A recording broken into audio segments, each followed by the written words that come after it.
The broadcast is now starting. All attendees are in listen-only mode.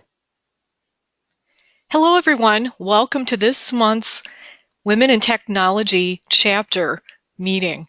I'm Kathy Kellenberger, and along with Re-Irish, we organize the Women in Technology chapter. We're all about helping each other, especially helping each other in our careers, getting to the next level, and Re and I are always willing to help any of you who'd like to get started writing or speaking, so be sure to reach out to us. Today's session is sponsored by Redgate. Redgate has helped us by being a sponsor throughout the year, and that makes this whole all of the virtual chapters actually run just by having these sponsors. That makes them possible. And in particular, Redgate has chosen our chapter to support.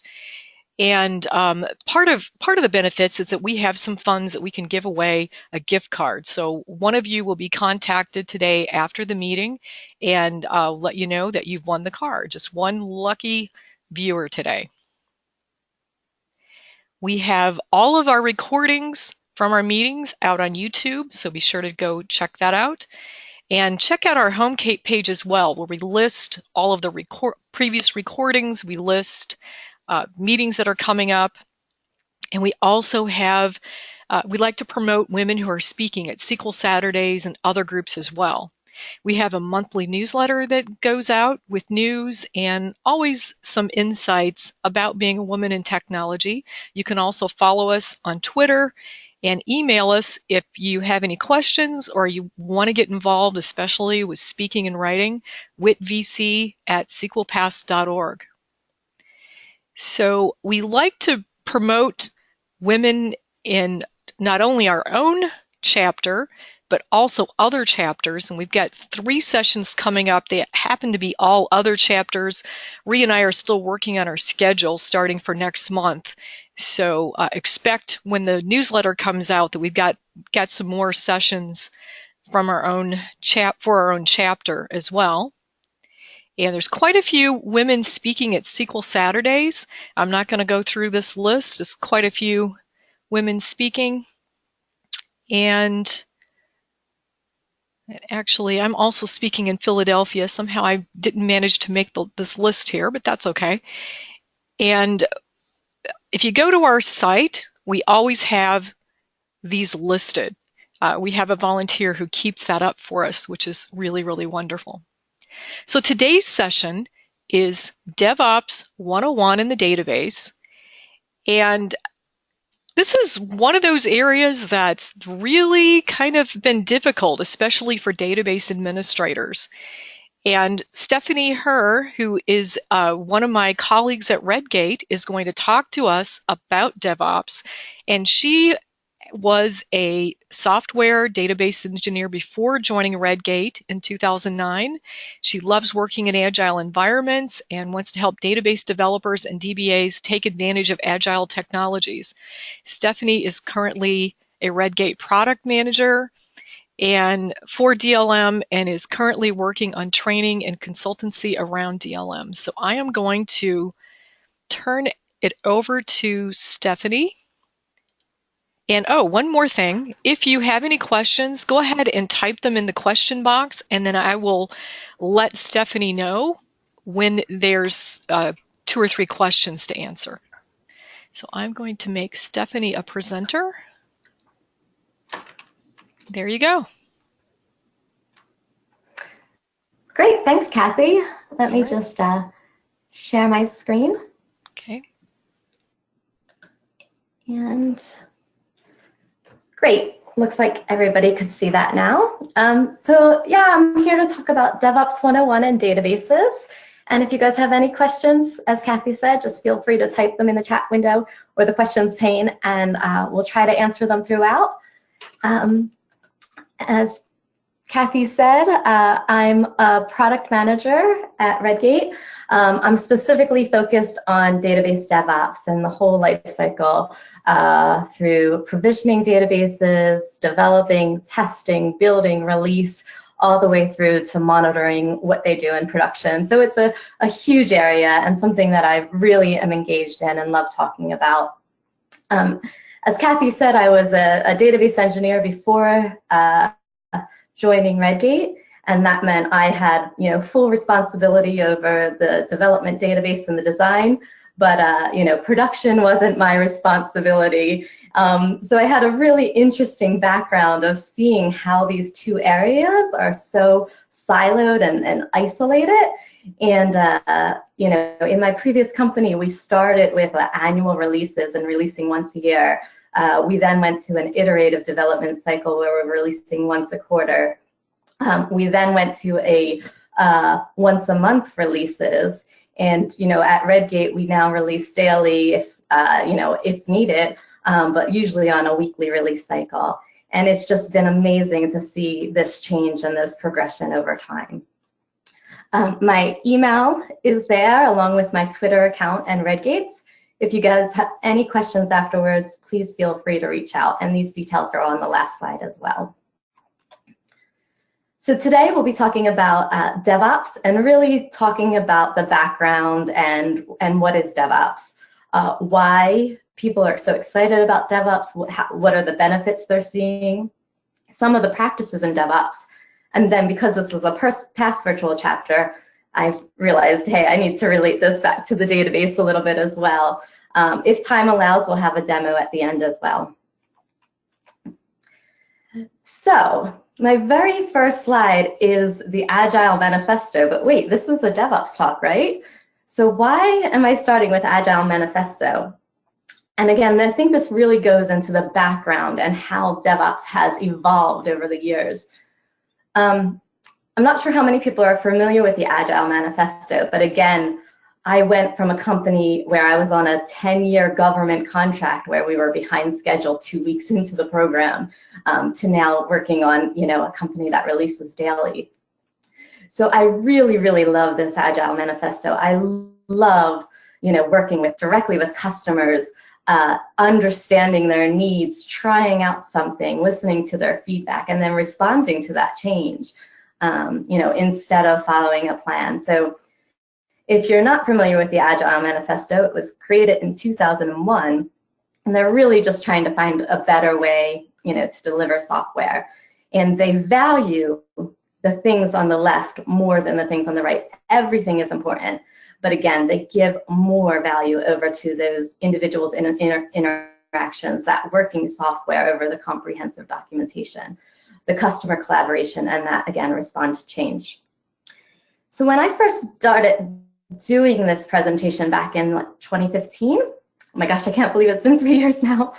But when I first started doing this, I started to dig deeper into the Agile Manifesto. And I found, I was familiar with the Agile Manifesto and people I talked to were familiar with the Agile Manifesto. But there was actually 12 principles behind the Agile Manifesto. And I wasn't quite so familiar with these. And I started digging into this more, and I wanted to highlight just a few of them. So the very first one talks about the highest priority is to satisfy the customer through early and continuous delivery of valuable software. This, to me, kind of sounds like DevOps, talking about the customer focus and continuous delivery of valuable software. Again, making sure you're building quality in and shipping value, not just shipping bugs or things customers don't want. And I just thought this was amazing because when I first started with Agile, we were really doing a lot of Scrum, and it was about the developers and testers working closer together, and it was about getting that potential shippable software at the end of a sprint. But we actually didn't ship it out to the customer. It was done from the perspective that we did the development, we did the testing, and that was done for us on our Kanban board. But again, this Agile principle is going so much further, so much beyond that. Another principle is about delivering working software frequently, from a couple of weeks to a couple of months. So this definitely, when I thought I was doing Agile and when we were doing Scrum way back when, we got to the end of the sprint and our development testing of the stories we pulled into our backlog that sprint were done. But yeah, it wasn't shipped, you know, and eventually we got down to the time frame of shipping every 3 months. But DevOps takes that next step further of being to ship, you know, on an as-needed basis. And another principle is about business people and developers working together daily throughout the project. So again, it's not just about developers and testers and making sure that the code's, you know, developed and tested and done, but it's getting the business people involved, and it's getting stakeholders involved. And again, I think DevOps expands this by then getting operations and customers and the whole entire business involved, which we'll talk about.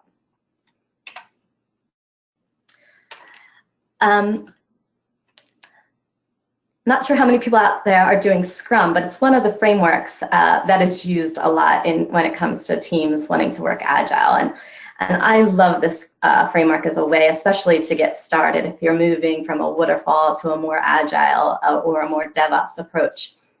But the idea is, you know, you have a prioritized product backlog. Every sprint, whether that's 1 week or 1 month, normally when I talk to teams, they like to do about 2-week sprints. At the start of the sprint, they have a planning session. They take the top highest priority things off their backlog. You know, they do the daily stand-ups with the Scrum team. At the end of the sprint, they have the review. They're able to show the stakeholders what they've done. Sometimes, if you're lucky, you know, customers can be involved or end users can be involved in those reviews, but usually it's just stakeholders. And then again, at the end, you have that potentially shippable software. That software that, hey, it worked on my machine and it worked, you know, it passed the tests if I have a CI process with automated tests set up. But that's about as far as Scrum took it. So you still have this, you know, kind of inventory, this sitting on the shelf. It's not in the hands of the users. You don't know, you know, are they truly getting value out of it? You're not getting their feedback yet about, you know, what additional features they need, or, you know, were they able to discover it? Was it easy for them to use? So if these potential increments of shippable software are sitting on the shelves for, you know, 2, 3, 4, 5 sprints, you know, it's going to be like 2 or 3 months before the team comes back to look at that and iterate on that work. And it's just really, you know, not having that fast feedback cycle, not having that fast feedback loop. I hope everybody's seen this graph before, or something similar, but this is a graph of, you know, the time at the bottom and the cost of fixing a bug. So the sooner you find a bug, the easier it is to fix, the easier it is to, you know, and the less it costs. So obviously, if you're fixing a problem right when you're starting to develop it, the end user hasn't seen it yet. There hasn't been an impact to them, or a, you know, a hit to your credibility, or the trustworthiness of your company, because you know, you're catching the bugs early. So the sooner you can catch them, the better. And that's a real big guiding principle with DevOps about shifting left, building quality in, you know, catching problems sooner, fixing them sooner, and making sure that they don't make it out to your production environments. Stephanie. I also, oh, yes. I did have a question. It just says, what was Agile Principle 2? And I don't remember if you showed it or she just wants a little more explanation. Yeah, I'll have to share the slides. I have this URL at the bottom here. They're all very interesting. I pulled out the ones that were really focused around the DevOps. So I don't have Agile Principle 2 to hand right now. I just pulled out 1, 3, and 4, okay, which I felt really leaned into the DevOps side. Okay, thank you. Sure. So I also found this graph, which I thought was really interesting, because we all know, okay, if we can fix a bug sooner, if it doesn't impact our users, that's better. And these are some techniques you can use to help find those bugs earlier. So if you're pair programming with somebody and you find a defect, you can fix it right then and there. Continuous integration. So many teams I talk to are trying to cut their you know, CI build time as small as possible. You know, we want a build that's quick. You know, in a few minutes, I can know what's wrong or not. You know, and then you might have nightly builds that run a little bit longer. You know, but at least the next day you're understanding if there's a problem, and it's not, you know, weeks months later. The idea of, again, getting stakeholders involved early. I would say try to get users involved early if you can. So I thought this was a really, interesting look at some of the techniques to, again, help shift left, help build that quality, and help find bugs earlier in the process before going to your downstream environments. So I titled the section, background on DevOps and DevOps 101. So to me, a real, driving factor onto the DevOps movement was Agile, and this, working in Scrum teams and working in sprints and having this, potentially shippable software. And DevOps is taking it that next step. So instead of just being done from a dev and test perspective, it's done that it's, released all the way through to production. It's in the hands of the users, and we're monitoring and understanding those users and getting that feedback. Another part of the history and background is around a consultant, a man named Patrick Dubois, who is a consultant in Belgium. And he's, a consultant. He's been in a lot of different roles across software and across operations. And during this time, he, was working in a data center upgrade. And he saw, that the dev teams were working in an agile way. There were, seemed to have a really good flow. And the ops teams kind of just seemed to be responding to fires and emergencies. And so he started a Google group and was really all about trying to take some of these agile principles, some of these agile learnings, things that worked well on the development side, and apply them to the systems administration. Also in 2007, there was some white papers being written about the competitive advantage of having, a highly functional operations organization within companies. I think a real pivotal point was in 2009. This was at a Velocity conference where John Allspaw and Paul Hammond did a talk about how they do 10+ deploys a day, and it was called Dev and Ops Cooperation. And this was in 2009, and this was pretty revolutionary about how could they do this 10+ deploys a day. And it's actually, if you Google it, it's a really interesting talk, a really fun talk, and I think it's still really valid today. And what happened was the talk was recorded, and Patrick Dubois was watching it remotely or watched the recording, and just was amazed at how Flickr was able to do this. And he put the first call out to get a group across devs and ops together to talk about this, and he called the conference DevOps Days. So in 2009 was the very first DevOps Days. DevOps Days kind of remind me of SQL Saturdays. It's a lot of community running these DevOps Days, and it's all about sharing knowledge around the DevOps topics. And then as a result of that conference, the hashtag #DevOps started to pick up on Twitter, and the conversation about DevOps continued. So Patrick Dubois is sometimes referred to as the grandfather of DevOps. Also in 2010, continuous integration and continuous delivery really getting a lot of momentum. The book Continuous Delivery, written by Jez Humble and Dave Farley, was published in 2010, really talking about the principles and the benefits behind continuous delivery. In 2010, 2011, a lot of tools started picking up on DevOps, tools like Chef, Puppet, and Gartner started writing about DevOps and how it's a differentiator. In 2013, has anybody heard or read of the Phoenix Project by Gene Kim and others?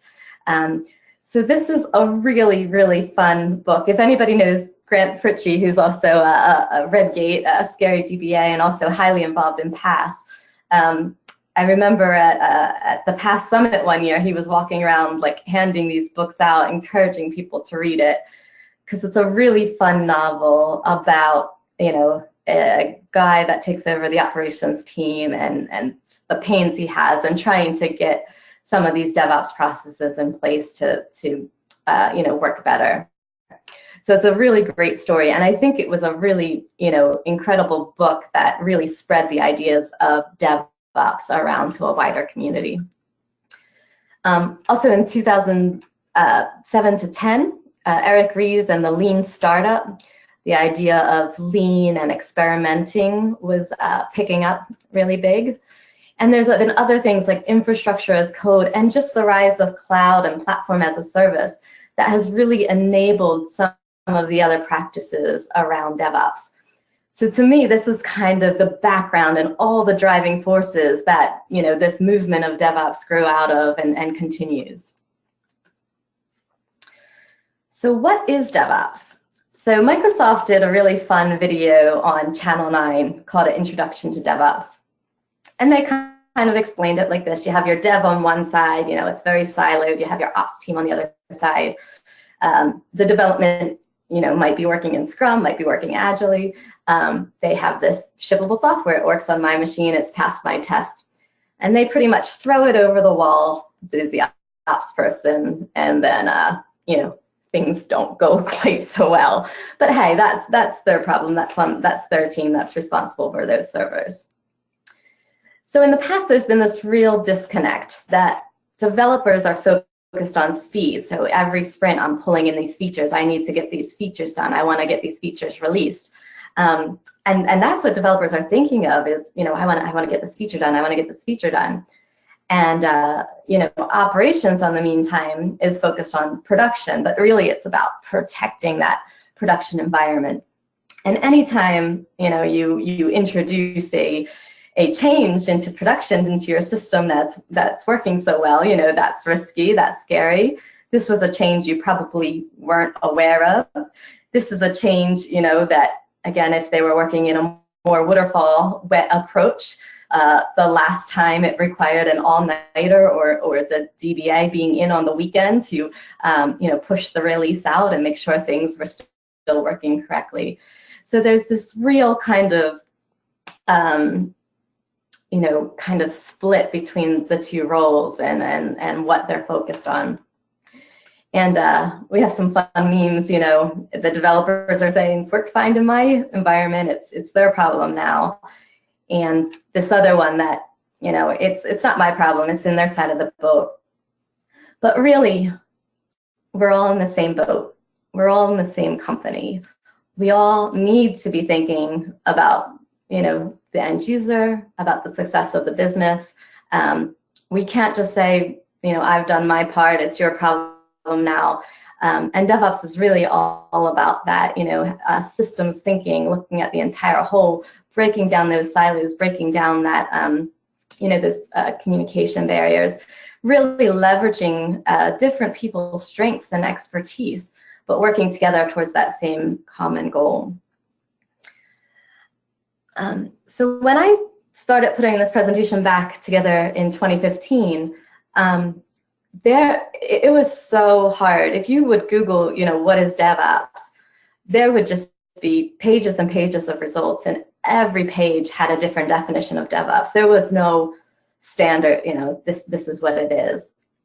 But in 2015, we started getting consensus around, a broad agreement on what it is. So it exists to help the business.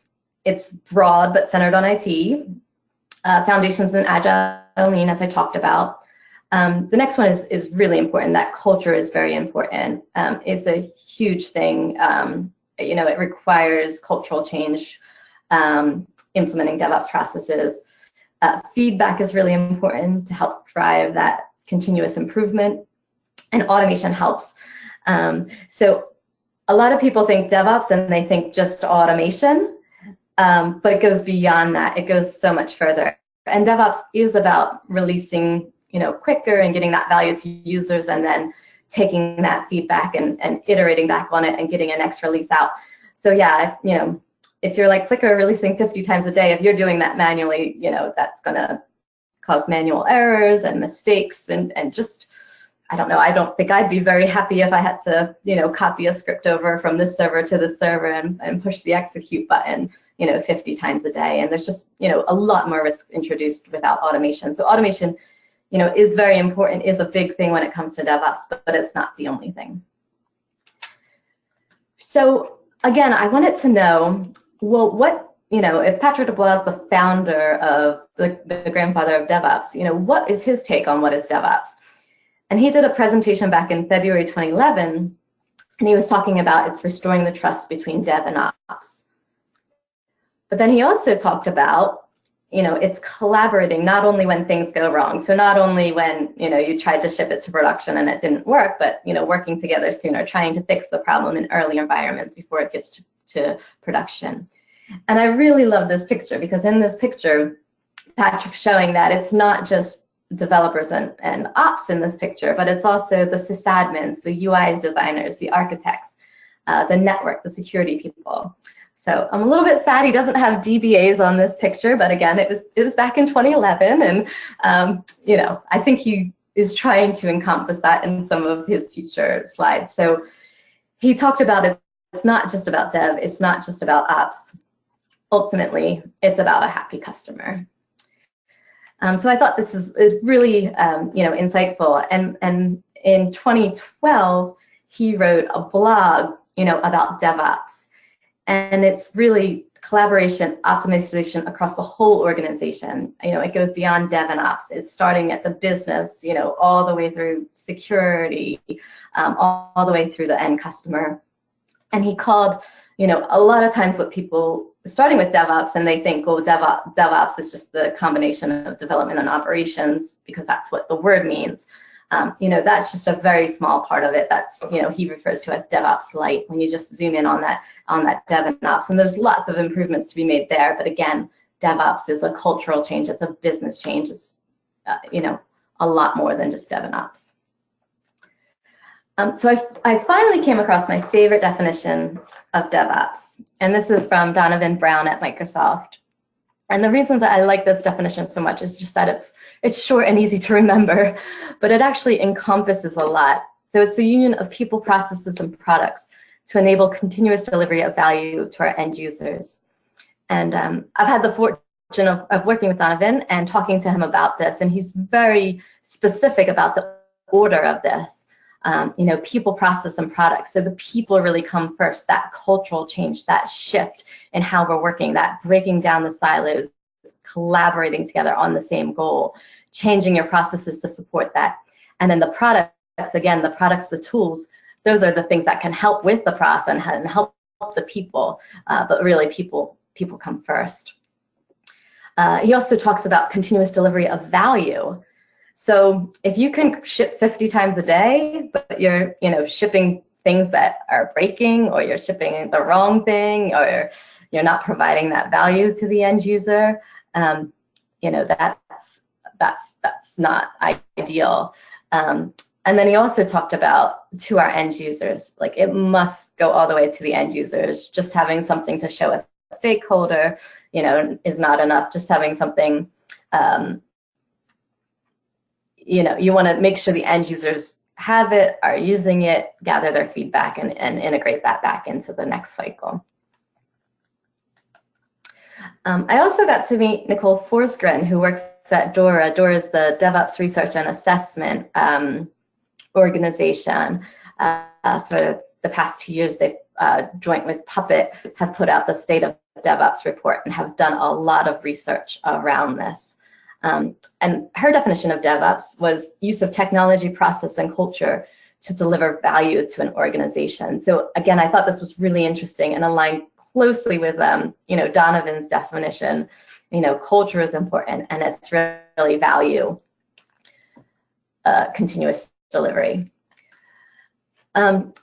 So another acronym that comes up a lot when talking about DevOps is the DevOps values, which Damon Enwerts and John Willis described in one of the first US-based DevOps days back in 2010.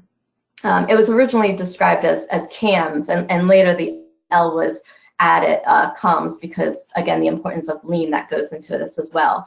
But this is a really great idea of thinking about the values behind DevOps. So again, culture is most important, breaking down those barriers, not thinking, oh, I just have to develop this piece of code and ops can worry about something else. Trying to think about the entire system, trying to think about the end user, trying to work together and break down those channels. Automation, again, it just keeps coming up over and over. If you want to release quickly, if you want to release X times a day, automation is going to help give you that traceability, that reliability. Lean, the experimentation, the being able to try something, and if it works, keep going with it. If it doesn't, pivot and try something else. Measuring your outcomes. This is, so important to the feedback needed to know what you're improving. Continuous improvement is really key when it comes to DevOps. And then sharing within the organization and then within the community as well. Sharing lessons learned, sharing best practices is another really important value. I talked earlier about the Phoenix Project, the book by Gene Kim. And in that book, he talks about 3 ways that are underpinning principles to DevOps. And so I just wanted to share them here just in case if you're talking to anyone and they come up that you're familiar with them. But again, it just kind of reiterates everything that we've been saying. The first way is all about systems thinking. So no longer, again, just thinking about your little piece in the puzzle, but thinking about the entire system, the entire flow, all the way from devs to ops, all the way from the business to the customer. The second is about amplifying feedback loops.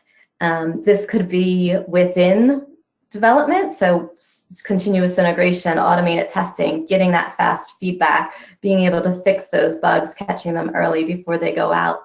But it's also customer feedback as well. So once something is out, again, because you had that systems thinking approach in the first way, once something is back out, feeding that back into the development cycle and iterating upon that. And finally, the third way is continual experimentation and learning, and that whole culture is, just completely changed and revolutionized. To me, this is just still unicorns and way off there, and hearing people that have site reliability engineers that are purposefully taking systems down and seeing how they recover from it and how they handle it, but just building that in every step of the way and just knowing that it's so strong that you're able to recover quickly. So if there is a problem, you're able to recover quickly. Things like canary releases, where you're releasing to a subset of users, testing in production, all these things I think about as the third way, and continual experimentation. So why DevOps? Hopefully some of the things are just out there and you're hearing about, but really a faster time to market, delivery times that improves your return on investments. Another one that is really key is the engaged, empowered teams. So teams that are feeling like, they have ownership of this, and it's not just their problem, but I really want to do this. I really want to make this better for the customer. I really want to understand what's driving the customer. I really want to pull that back into our next development cycle. Having stable operating environments. So again, if you're releasing little things, daily, you're not building up this huge big change that you're releasing once every 3 months, on a Thursday night at 9 p.m. or coming in over the weekend for. Releases are no longer this big scary thing. It's no longer something you do periodically. It's it's just like any other day. Oh yeah, we're doing a release. Oh, okay, yeah, it's just part of your everyday processes. And again, that earlier detection, faster detection of defects, and just improved quality. So you're building your quality in, you're building security in, you're not releasing issues out into production. I came across this other slide, which is all about the average lifespan on the S&P 500 index, and thinking back that this is just getting shorter and shorter, and thinking about companies like Blockbuster and how they've just been completely disrupted by Netflix or taxi companies, and what happened with Uber. If you're not listening to your customers, if you're not being able to release something quickly, they're going to look elsewhere. There's so much information that the customer has, and so much barriers have been removed.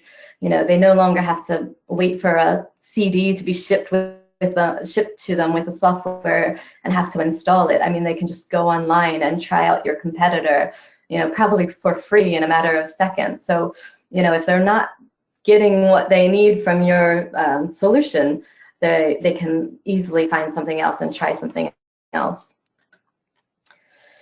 Another report, again, this goes back to DORA, the DevOps Research Assessment Organization, and Puppet, who put this report out. And they've just found that teams that are doing high-performing DevOps practices are able to release faster, have shorter lead times. So what a lead time in this context means is from the minute I commit my code changes into my version control system, how long it takes for them to get out into the production environment, running in production. So they're able to turn things around quicker.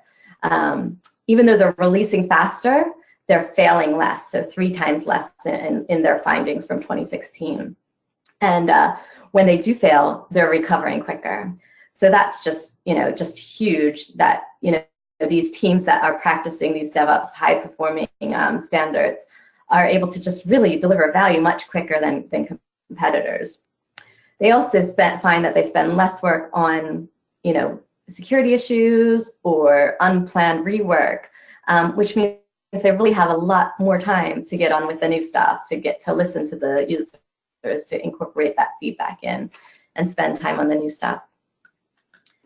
Another thing the report found was, yes. I have a couple of questions. They're really housekeeping things, but we may as well get them in. Are you going to send the slides to me so I can post them on our Women in Technology? Okay, that's one. And that would be great. I know the slides have a lot of links throughout, so right. I think that would be the most useful. Yeah. Great. And one of them, the next question is about one of the links. One of the slides mentions metrics that matter, slideshare.net /Nicole FV. Is this correct? I typed in my browser, but getting 404 error. So I don't know where it is. I'll check that link. That was back on Nicole's slide. So that was the slide I got off her slide sharing site. So hopefully, she did that presentation last year in Philly. So hopefully it hasn't changed, but I'll see if I can find the right link. Okay, so that's all we've got for now. Thanks. Great. Another finding from the State of DevOps report is about happier employees. So employees were 2.2 times more likely to recommend their organization as a great place to work.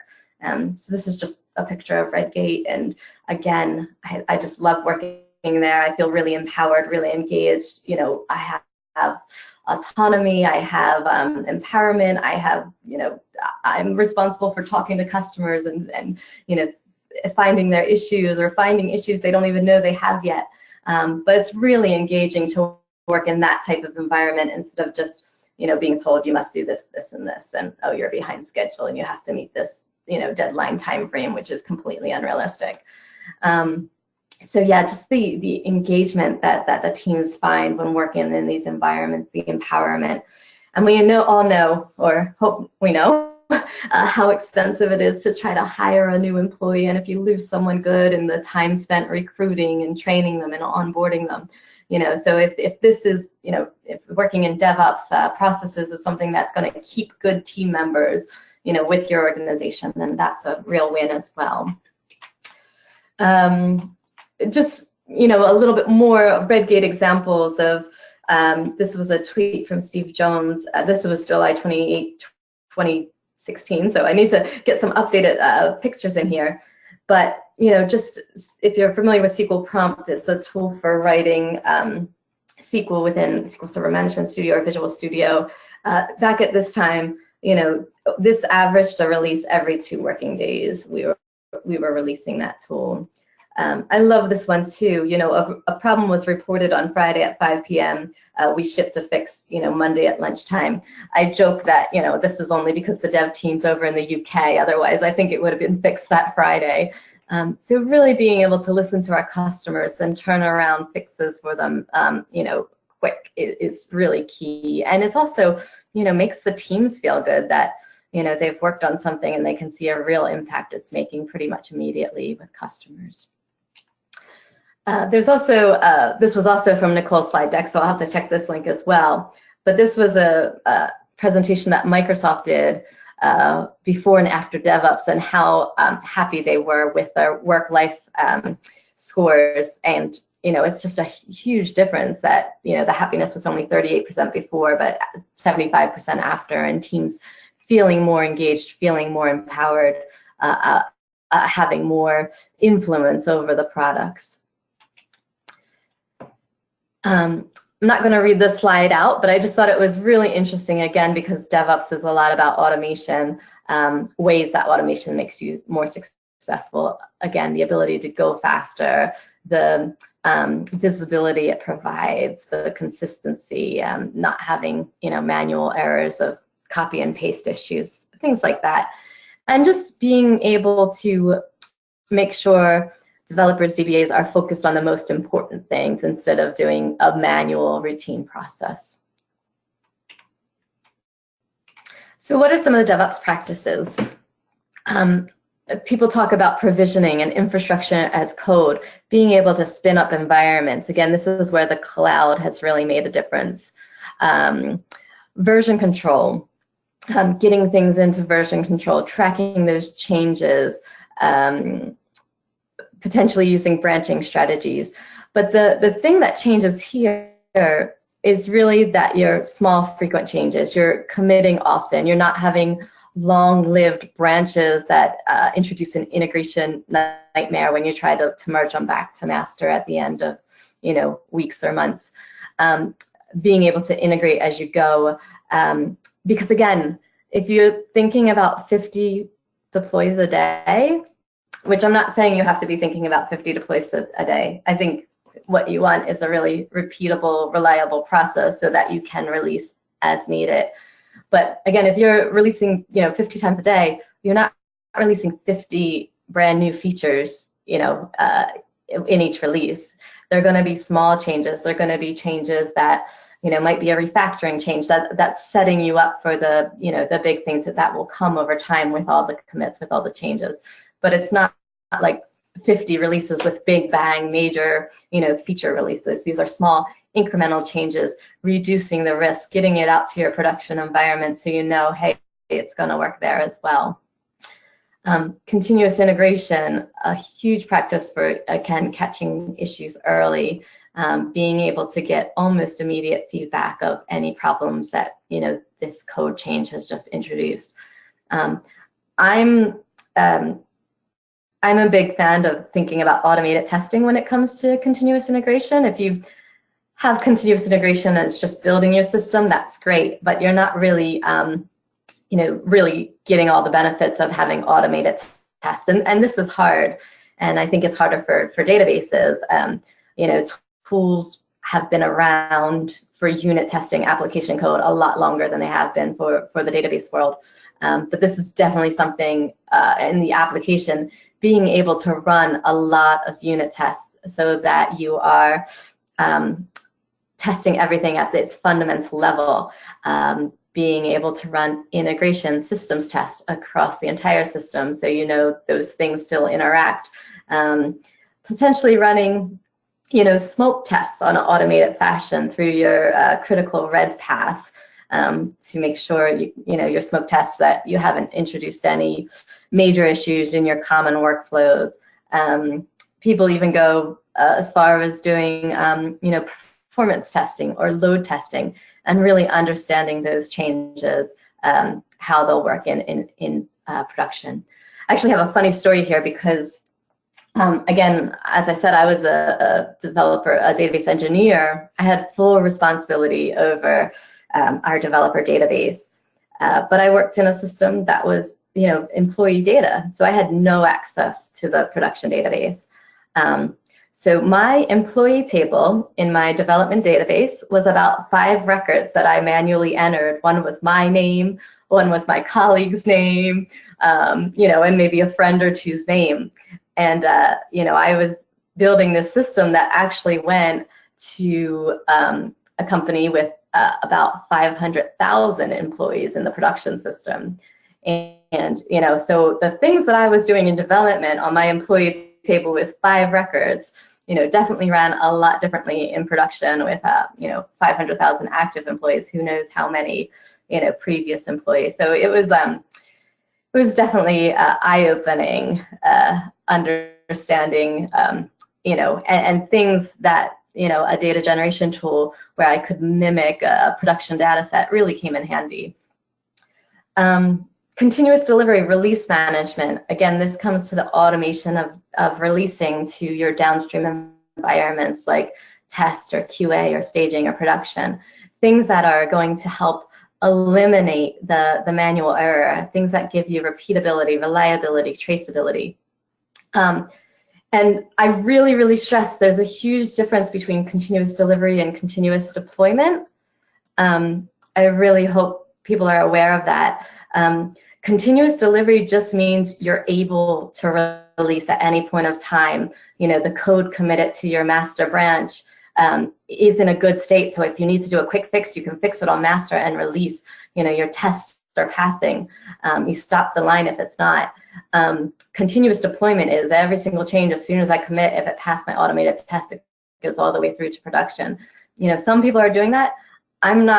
I don't actually talk about that. I talk about continuous delivery and doing what's right for your users and making sure that you're delivering that value to them, but doing it in a release management system where it's a really easy click of a button to release to your downstream environments.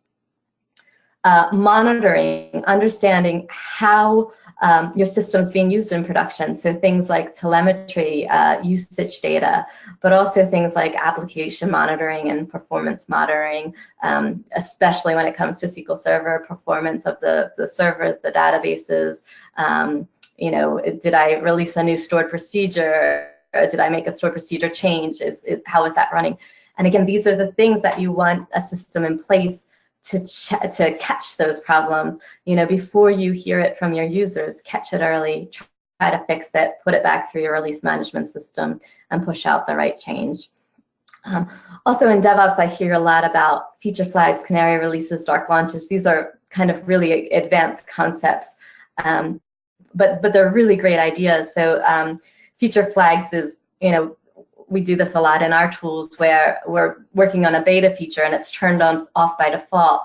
But if you know a configuration setting, you can go turn it on. So, people can get early access to the features that are coming out, but it's still, pushed out to production and running in production. Canary releases is something that the Microsoft Visual Studio Team Services team does a lot.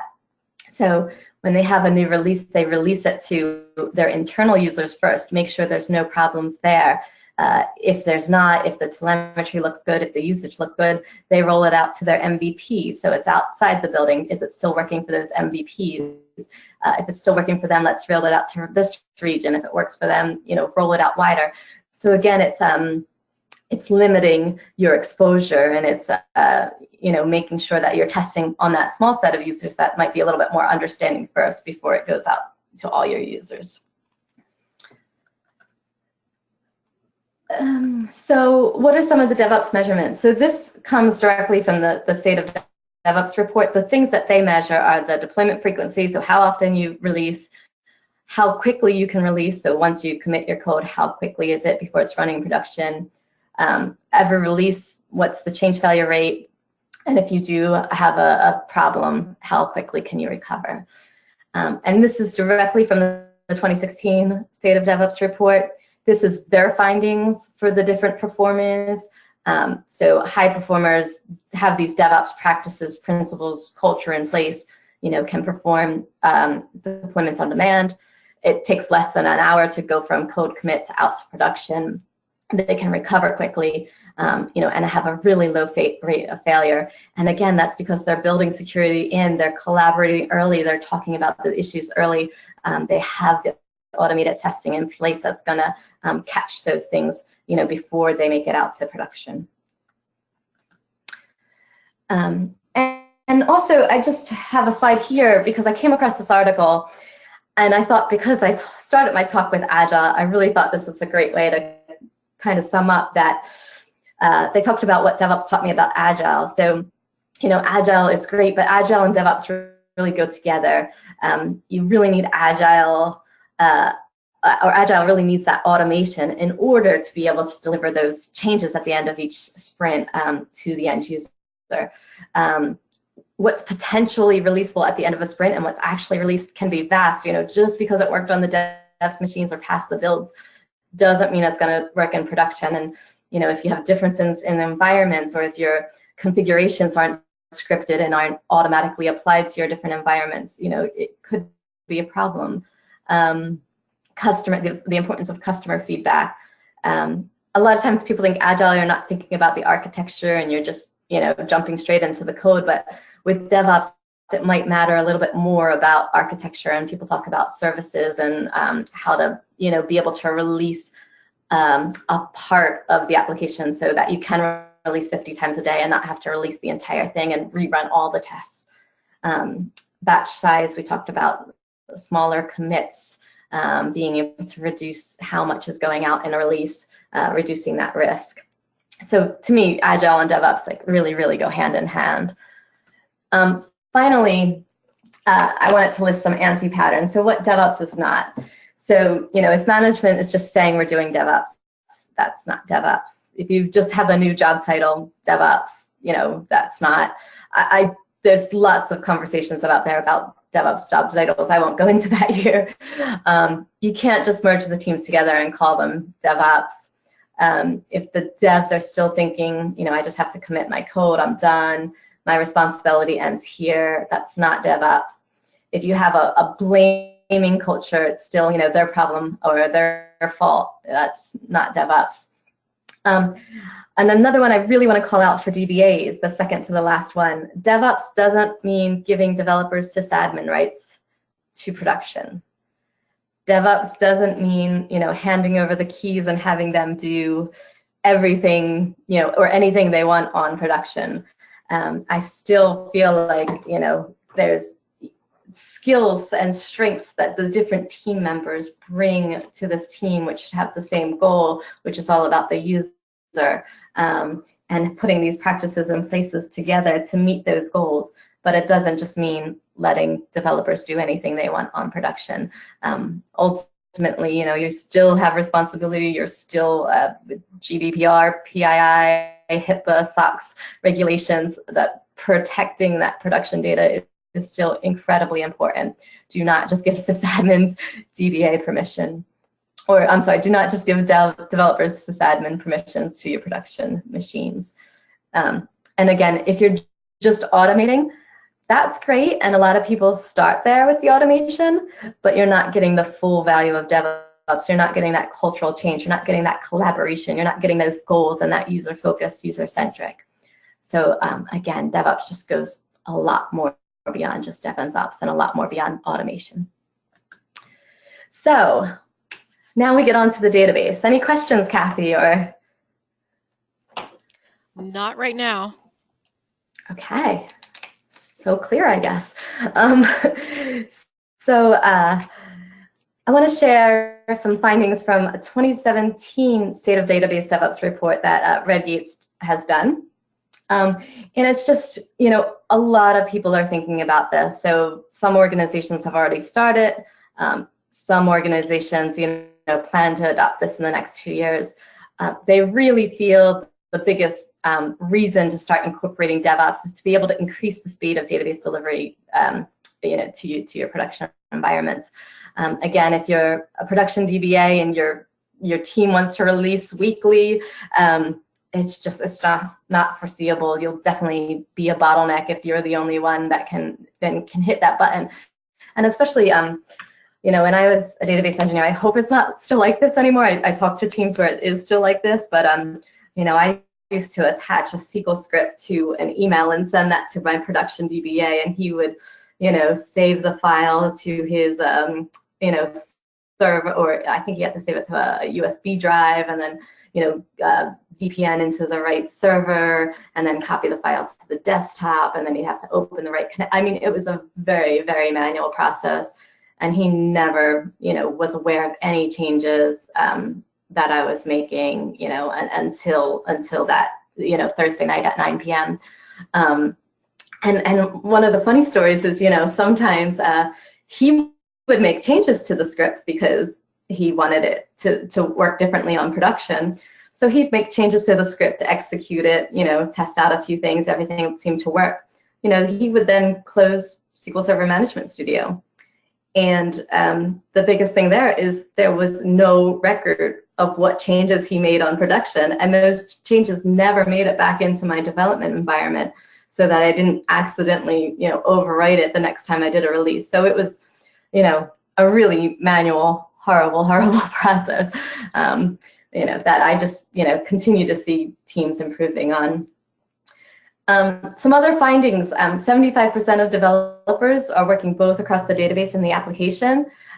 So, when I first started, I was the only person allowed to touch the database on development. And then that got opened up to the team where other developers can make stored procedure changes, but I would review them all, but you can't touch the table changes. Any table changes need to go through me. So, by opening up, having more developers that might not have the expertise in database design or indexes or things like that, might be touching these downstream systems that are making it to production. So to me, it's even more important that DBAs are involved early, collaborating, trying to mentor developers if they are making complex database changes.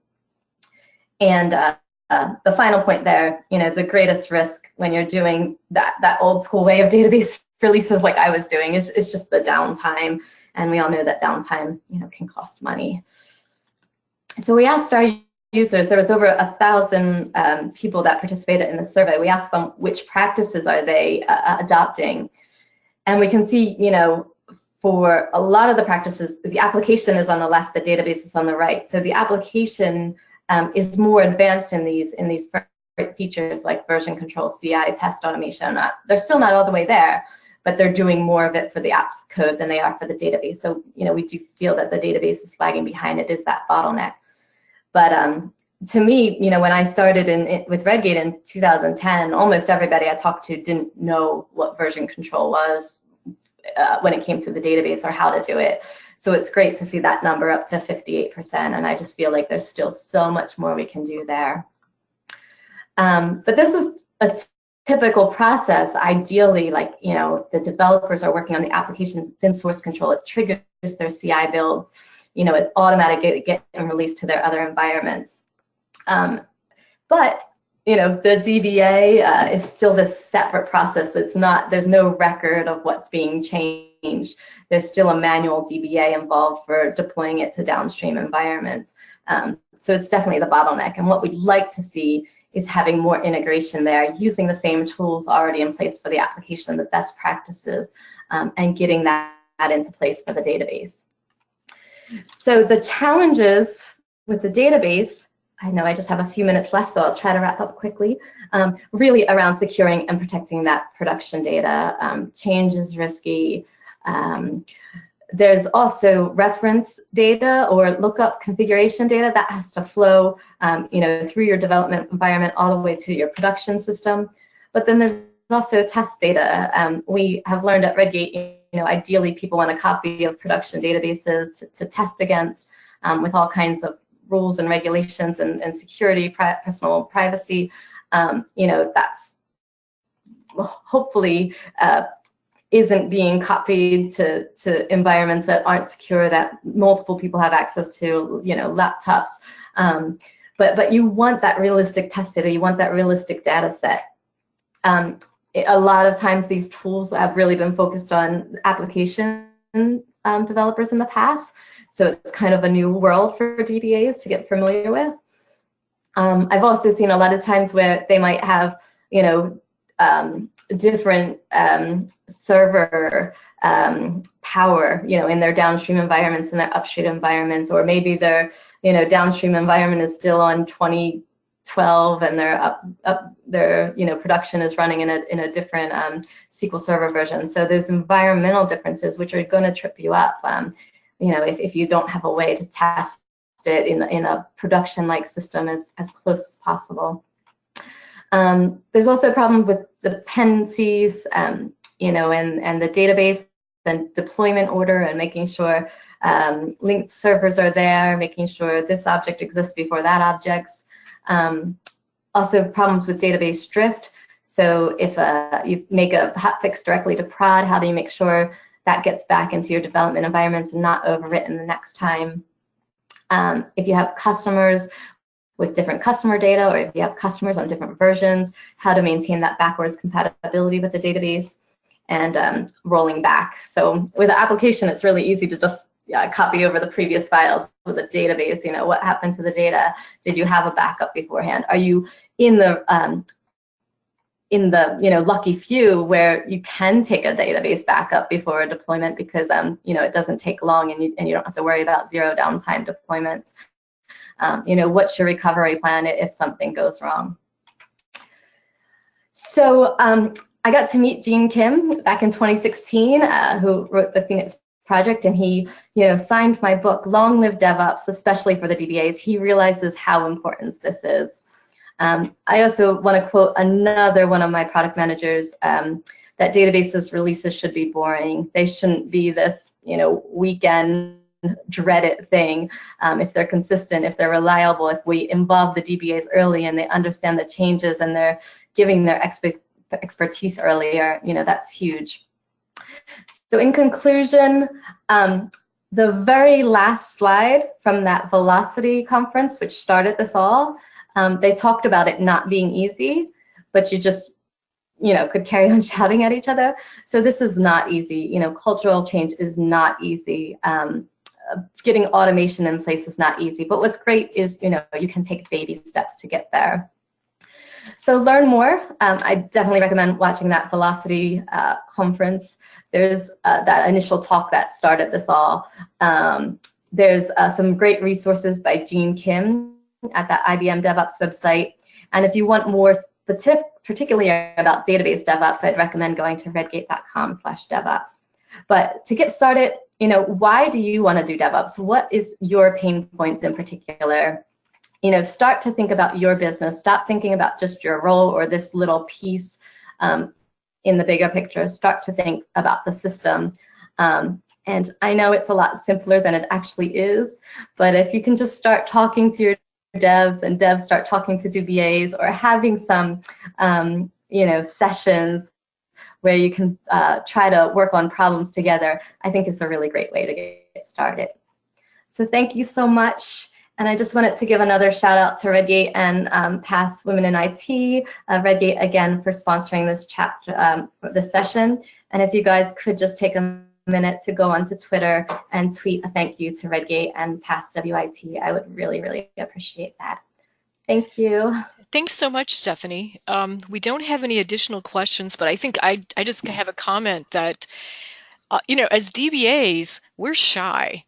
In some cases, you know, we're introverts, and really for DevOps, and you've alluded to this, it's really got to come from the top down, that culture change. So I think, you know, what I take away from this is I can go out and start learning, but to really get this implemented in an environment, it's really got to come from the top, I think. Is that? I think there's a lot of, when it comes to from the top down, there's a lot of, you know, support for it, and knowing that management supports this is great. But I've also seen success from the bottom up. Okay. You know, if you are a small team, because, you know, changing your entire organization is going to be hard. But if you have a small team that could try some of these things, that could, you know, share their lessons learned, that could share, hey, this worked really well for me, and share their the value. Like, hey, we used to only be able to release, you know, X times per month. You know, we're now really confident in our release process. And again, it's those baby steps. To me, just getting your database in version control so you can start understanding the changes, getting your database in version control so your DBA can review it and see exactly what changed and why, if they have good comments, and even tie it back to like a bug. So was it a bug? Was it a story? And being able to see that visibility a lot sooner than, hey, like 5 minutes before I want to push this to production. I think those are really great stepping stones to try on a smaller project and share those success stories before.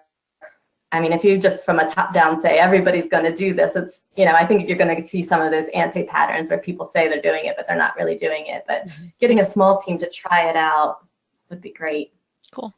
Okay, so we don't have any additional questions. Thank you so much, Stephanie, for doing this for us today, and thanks to Redgate for sponsoring the meeting. Thank you. Have a good day, everyone. Okay, bye.